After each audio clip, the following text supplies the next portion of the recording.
मित्रांनो, या व्हिडिओमध्ये आपण अतिशय महत्त्वाच्या चालू घडामोडीला या ठिकाणी रिव्हिजन मारणार आहोत. आपला व्हिडिओ खूप महत्त्वाचा असणार आहे.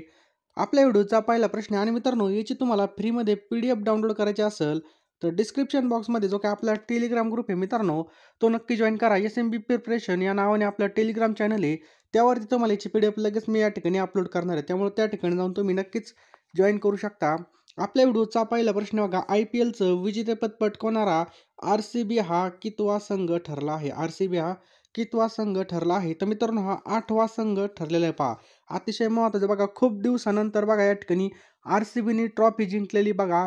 जवळजवळ बघा आपल्याला माहिती आहे विराट कोहली किती दिवस संघर्ष करत होता. शेवटी आज या ठिकाणी ट्रॉफी आपल्या नावावरती झालेली पहा. बरोबर, टाटा IPL 2025 बद्दल संपूर्ण माहिती आपण या ठिकाणी पाहणार आहे. पहा बरोबर, संस्करण किती होतं मित्रांनो? इथे 18वं संस्करण होतं.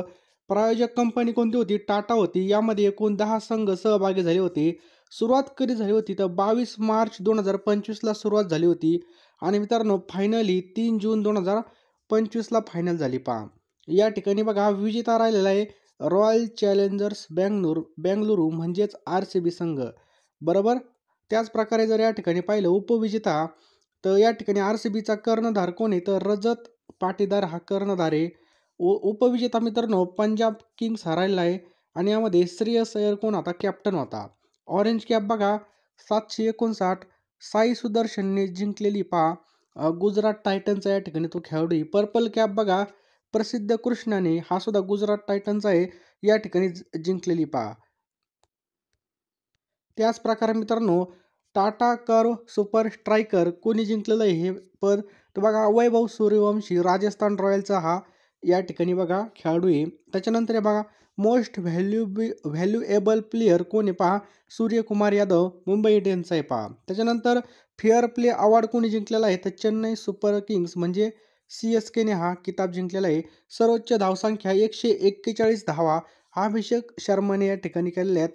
सर्वात जास्त षटकार म्हणजे सगळ्यात जास्त सिक्स कोणी मारलेलं आहे? तर निकोलस पुरनने मारलेले आहेत. पहा लक्षात ठेवायचं आहे. सर्वात जास्त चौके मारले आहेत बघा 88 चौके मारले आहेत. साई सुदर्शन गुजरात टायटनचा खेळाडू आहे. सर्वात युवा शक्तीवीर कोण राहिलेला आहे?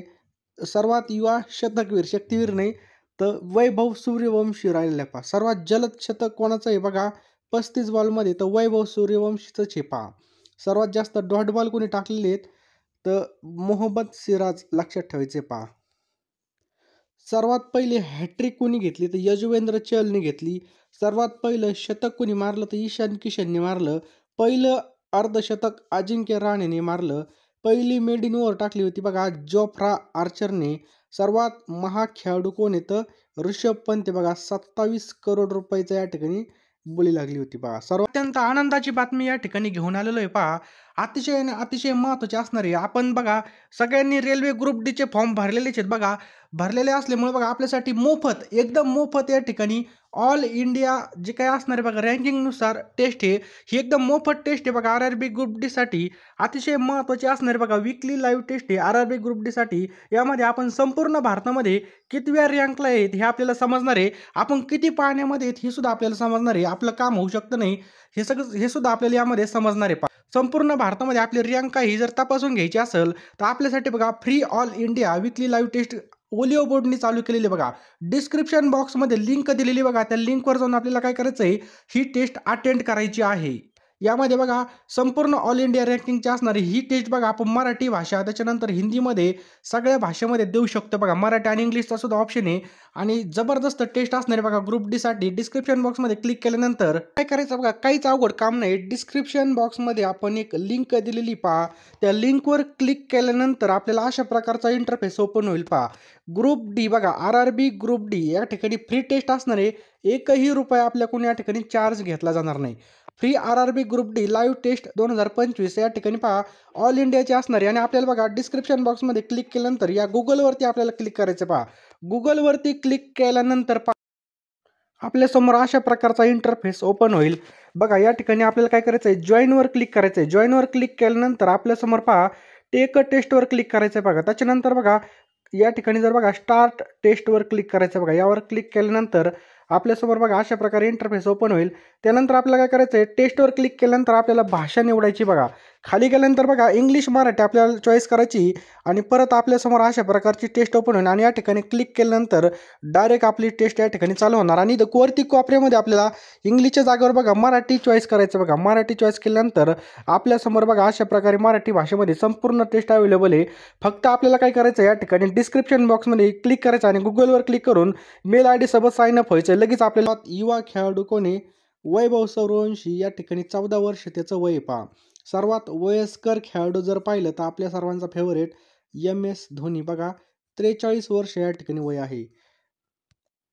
प्रश्न क्रमांक 2 आहे नीरज चोप्राने दोहा डायमंड लीग 2025 मध्ये पुरुषांच्या भालाफेक स्पर्धेमध्ये कितवं स्थान पटकवलेलं आहे. तर मित्रांनो या ठिकाणी पहा, या ठिकाणी ऑप्शन क्रमांक 2 आपलं या ठिकाणी बरोबर उत्तर पहा.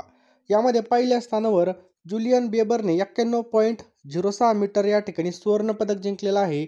नीरज चोप्राने 90.23 मीटर या ठिकाणी रौप्य पदक या ठिकाणी जिंकलेलं आहे. त्याच्यानंतर ग्रेंडाच्या अँडरसनने 85.64 या ठिकाणी भाला फेकून कांस्य पदक जिंकलेलं आहे. आंतरराष्ट्रीय भालाफेक स्पर्धेमध्ये 90 मीटरचा अडथळा पार करणारा तो पहिला भारतीय ठरलेला आहे. नीरजने तिसऱ्या प्रयत्नामध्ये 90.23 मीटरचा भालाफेक केला आणि 90 मीटरचा अडथळा पार केला. बरोबर, नीरज चोप्रा 90 मीटरचा टप्पा ओलांडणारा पहिलाच भारतीय व्यक्ती ठरलेला आहे. आणि मित्रांनो तिसरा आशियाई व्यक्ती सुद्धा आहे बघा. नीरज चोप्राच्या आत्तापर्यंतचे थ्रो जर पाहिले तर दोहा डायमंड लीगमध्ये 90.23 इतका फेकलेला आहे. त्याच्यानंतर स्टॉकहोम डायमंड लीग 2022 मध्ये 89.94 मीटर फेकलेला आहे. लॉसाने डायमंड लीग 2024 मध्ये 89.49 मीटर आणि त्याच्यानंतर हे बघा पॅरिस ऑलिम्पिक 2024 मध्ये 89.45 मीटर इतका भाला फेकलेला आहे. प्रश्न क्रमांक 3 आहे पहिल्या खेलो इंडिया बीच गेम्स 2025 कोठे आयोजित करण्यात आली. तर मित्रांनो दीव दादर नगर हवेली या ठिकाणी ही आयोजित करण्यात आलेली 24 तारखेदरम्यान ही आयोजित करण्यात आली होती. कुठे? दीव दादर नगर हवेली आणि दमण बघा केंद्रशासित प्रदेशामध्ये. यामध्ये 1000हून जास्त खेळाडू भाग घेणार आहेत. या खेळामुळे समुद्र किनाऱ्यावरील खेळाकडे राष्ट्रीय लक्ष वेधलं जाईल आणि पर्यटनाला चालना भेटेल. यामुळे मित्रांनो हे करण्यात आले पहा. एकूण यामध्ये 6 खेळ असणार आहेत. बीच गेम्समध्ये फुटबॉल, व्हॉलीबॉल, त्याच्यानंतर सेपक तक्रो, कबड्डी, पेनकाक सिलाट आणि खुल्या पाण्यातील पोहणे याचा समावेश असणार आहे. मल्लखांब आणि टग ऑफ वॉर हे प्रात्यक्षिक खेळ या ठिकाणी असणार आहेत पहा. बरोबर मित्रांनो खेलो इंडिया हिवाळी स्पर्धा जम्मू काश्मीर आणि गुलमर्ग या ठिकाणी 9 ते 12 मार्च दरम्यान या आयोजित करण्यात आल्या होत्या. खेलो इंडिया पॅरा गेम दिल्लीमध्ये बघा 20 ते 27 मार्च एप्रिल 2025 मध्ये आयोजित करण्यात आल्या होत्या. खेलो इंडिया युवा खेळ मित्रांनो बिहारमध्ये 4 ते 15 मे 2025 दरम्यान आयोजित करण्यात आल्या होत्या. मित्रांनो तुम्ही चॅनलवर नवीन असाल तर चॅनलला नक्की सबस्क्राईब करा. या व्हिडिओला नक्कीच एक लाईक करा मित्रांनो. कमीत कमी 500 लाईक मित्रांनो या ठिकाणी 100% येतील असा माझा विश्वास आहे पहा. प्रश्न क्रमांक 4 आहे नुकतेच पुस्तकाचे गाव म्हणून घोषित करण्यात आलेले अंबाजोगाई हे गाव कोणत्या जिल्ह्यामध्ये आहे. मित्रांनो बीड जिल्ह्यामध्ये हे अंबाजोगाई गाव आहे. प्रश्न क्रमांक 5 आहे अंबाजोगाई हे कोणत्या कवीचं गाव आहे. तर मुकुंदराज या कवीचं गाव मित्रांनो अंबाजोगाई आहे. प्रश्न क्रमांक 6 आहे पोलीस दलामधील अशा हवालदार व पोलीस शिपायांना गुन्ह्यांचा तपास करण्याचा अधिकार देण्यात आला आहे. पदवीधर आणि 7 वर्ष सेवा पूर्ण झाली असेल तर गुन्ह्याचा तपास या ठिकाणी करता येऊ शकतो. प्रश्न क्रमांक 7 आहे मित्रांनो खेलो इंडिया युथ गेम्स 2025 मध्ये सर्वाधिक पदक हे कोणत्या राज्याने पटकवले. तर आपल्या महाराष्ट्र राज्याने मित्रांनो खेलो इंडिया युथ गेम्स 2025 मध्ये 4 सर्वाधिक पदकं या ठिकाणी पटकवलेले आहेत. प्रश्न क्रमांक 8 आहे खेलो इंडिया युथ गेम्स 2025 मध्ये अव्वल स्थानी असणाऱ्या महाराष्ट्राने किती पदकं जिंकलेली आहेत. मित्रांनो 158 पदक या ठिकाणी जिंकलेली आहेत. UPSCच्या अध्यक्षपदी कोणाची निवड करण्यात आलेली आहे. तर अजय कुमार यांची बघा UPSCचे अध्यक्ष म्हणून निवड करण्यात आली आहे. प्रश्न क्रमांक 10 आहे नीरज चोप्राला नुकतेच भारतीय सैन्य दलामधील कोणती रँक बहाल करण्यात आली आहे. तर लेफ्टनंट कर्नल मित्रांनो ही जी काही रँक आहे पहा ही रँक बहाल करण्यात आली आहे. प्रश्न क्रमांक 11 आहे भारतीय वंशाच्या अनिता आनंद यांची कोणत्या देशाच्या परराष्ट्र मंत्रीपदी नियुक्ती करण्यात आलेली आहे. मित्रांनो कॅनडाचं या ठिकाणी करेक्ट आन्सर आहे पहा आपलं. सध्या चर्चेत असलेल्या तुर्की या देशाची राजधानी कोणती आहे? तर मित्रांनो, अंकारा ही या ठिकाणी राजधानी आहे. लक्षात ठेवा, अंकारा. प्रश्न क्रमांक 13 आहे. राज्यामधील पहिलं तृतीयपंथी संचलित शेळी पालन केंद्र कोठे सुरू करण्यात आलं आहे? तर चितळी या ठिकाणी मित्रांनो हे सुरू करण्यात आलं आहे. प्रश्न क्रमांक 14 आहे. करीना आडे महाराष्ट्रातील पहिल्या तृतीयपंथी ठरलेल्या आहेत. तर मित्रांनो, पहिल्या ह्या रिक्षा चालक तृतीयपंथी ठरलेल्या आहेत. सध्या चर्चेत असलेला बिपाल डोस कोणत्या आजाराशी संबंधित आहे? मित्रांनो, हा क्षयरोग टीबी या रोगाशी संबंधित आहे. मित्रांनो, लक्षात ठेवायचं आहे क्षयरोग. प्रश्न क्रमांक 16 आहे. किती जणांना पद्म सन्मान मिळाले आहेत? तर मित्रांनो, एकूण 7 जणांना पद्म सन्मान मिळालेले आहेत. पहा, आपल्या महाराष्ट्रामधील जर पाहिलं तर अशोक सराफ यांना भेटलेलं आहे. पहा, अश्विनी भिडे देशपांडे, त्याच्यानंतर अच्युत पालव यांना पद्म पुरस्कार 2025 यावर 100% प्रश्न असतो, त्यामुळे आपण याला रिव्हिजन मारूयात. पद्मभूषण पुरस्कार या ठिकाणी एकूण 7 जणांना मिळालेले आहेत. पद्मभूषण पुरस्कार मित्रांनो या ठिकाणी 19 पुरस्कार देण्यात आले आहेत. पद्मश्री मित्रांनो 113 पुरस्कार या ठिकाणी देण्यात आलेले आहेत. पहा, एकूण 139 पद्म पुरस्कार देण्यात आले आहेत. महाराष्ट्राला मिळालेले पुरस्कार जर पाहिलं तर बघा, आपल्या महाराष्ट्रामध्ये पद्मविभूषण कोणालाच मिळाला नाही. पहा, पद्मविभूषण कोणालाच मिळाला नाही. महाराष्ट्रामध्ये पद्मभूषण पुरस्कार विजेते कोण आहेत? तर लक्षात ठेवा, मनोहर जोशी बघा यांना मरणोत्तर भेटलेला आहे. त्याच्यानंतर पंकज उदास यांना मरणोत्तर बघा कला क्षेत्रामध्ये देण्यात आलेला आहे. शेखर कपूर कला क्षेत्र, आणि एकूण 3 पद्मभूषण आहेत. लक्षात ठेवा. आणि आपल्या महाराष्ट्रातील पद्मश्री पुरस्कार विजेते लक्षात ठेवा, अच्युत रामचंद्र पालव यांना कलामध्ये भेटलेला आहे पद्मश्री. त्याच्यानंतर अरुंधती भट्टाचार्य यांना वाणिज्य आणि उद्योगमध्ये भेटलेला आहे. अशोक सराफ यांना मित्रांनो कला यामध्ये भेटलेलं आहे. अश्विनी भिडे देशपांडे यांना सुद्धा कलेमध्ये भेटलेलं आहे. चित्राम पवार यांना सामाजिक सेवेमध्ये भेटलेलं आहे. त्याच्यानंतर बघा, जसपिंदर नरुला यांना सुद्धा कलेमध्ये भेटलेलं आहे. मारुती चितमपल्ली यांना साहित्य आणि शिक्षणमध्ये पुरस्कार देण्यात आलेला आहे.